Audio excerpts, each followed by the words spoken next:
Coffee with Andy and Tracy. Good morning. It's Thursday. I think it's the 4th of November. I think that's a safer way of saying it. We have slept in a little bit this morning. Yesterday we had a great day on the water. Chesapeake Bay is a big old body of water. And if you're not going the direction the water and the wind wants you to go, in a sailboat at least, or on a catamaran, you're going to get beat up. Yesterday we caught all the red lights, green lights just perfectly. We had a following sea all day, and the wind was on our back all day. Pounded out 68 miles, I think, in a little over 12 hours. Am I clear that much? Yes, you're clear. What's that thing out there? It looks like a Loch Ness monster. Might be.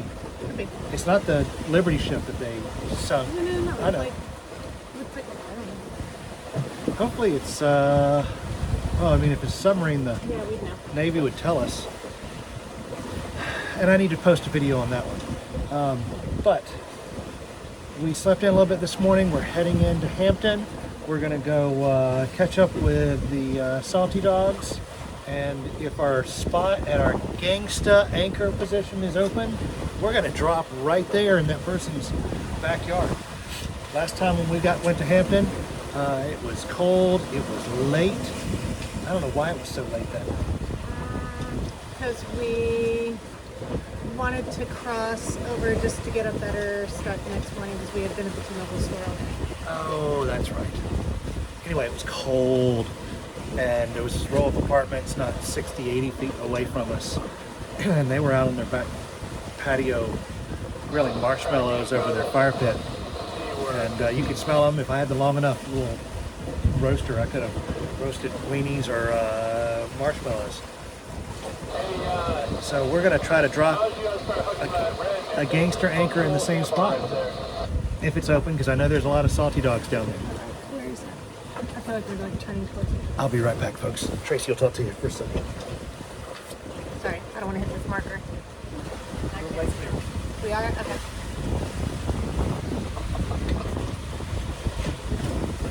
Okay, I see it now. Of course, we just turned up to a wind able to actually get some speed. Sailing life. Of course, we're completely off track. Meh. Details. We're sailing. You guys hear any engine noise in the background? No!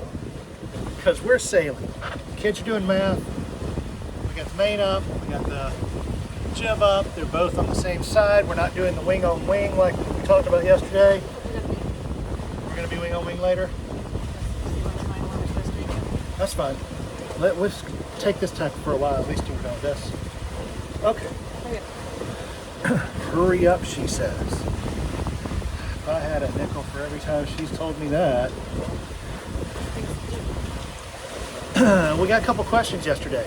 So, Gordon, how much faster could we be traveling over water in a downwind wind angle if we had a spinnaker? Yes. That's a hard question to answer because there's a million variables. Life and sailboats and sail plans are all about compromise. So wing on wing, what we were doing is we were trying to scoop the air and catch it in both sails going straight down. Now you have to stay on a very, sorry, there's another naval jet coming overboard. There's helicopters everywhere. You can hear them, but a lot of them you can't see. It's daylight, so you can't say, them there black helicopters.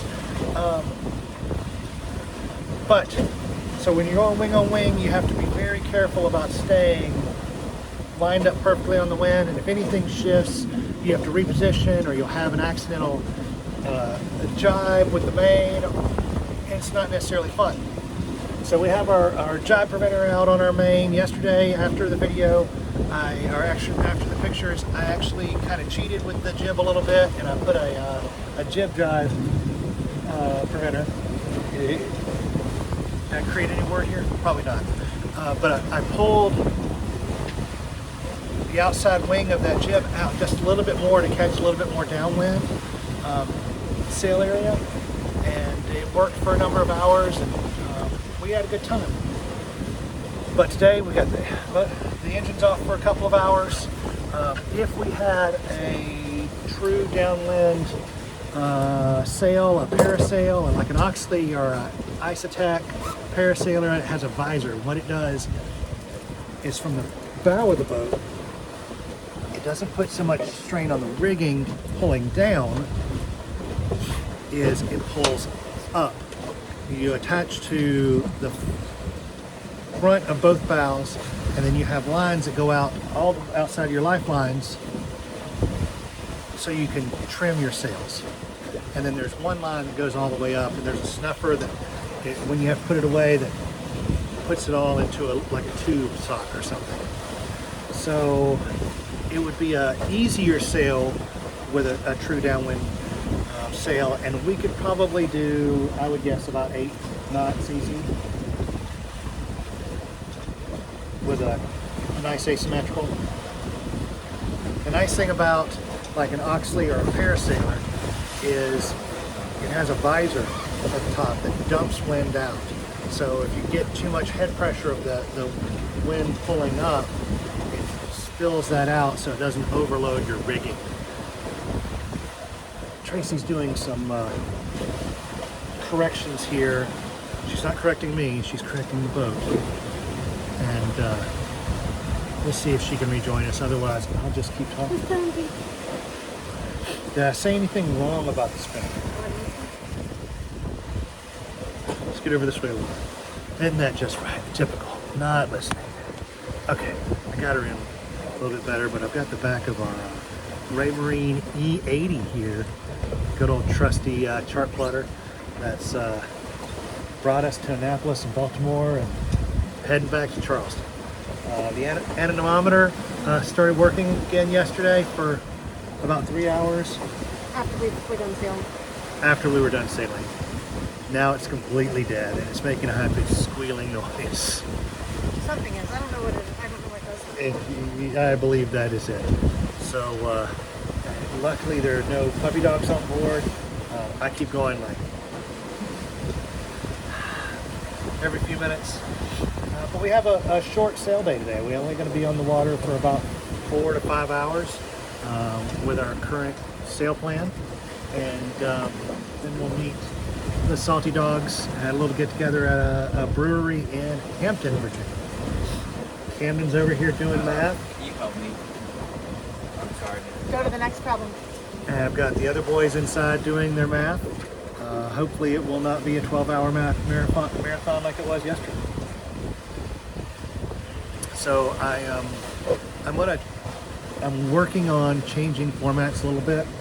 I like to do these daily updates. I don't want them to run off too long. And then once a week, I just want to do a recap with some video snippets and some voiceovers. And I want to hear what you guys think. What do you like about the morning coffee with Andy and Tracy, who isn't really participating today anyway? So it could just be coffee with Andy. But she's the eye candy. I'm just here to do the talking. We got Mike coming in over my left shoulder here real quick, who's already had breakfast and is on his, is this first snack or first lunch? Crunchy eating time. Didn't you have crunchy eating time? Tactile eating time. Tactile eating time. What's that? So, that's pretty much it, all I got. What about you, Mom? Nothing. Just here, sailing. That's why she's the best color person in the business.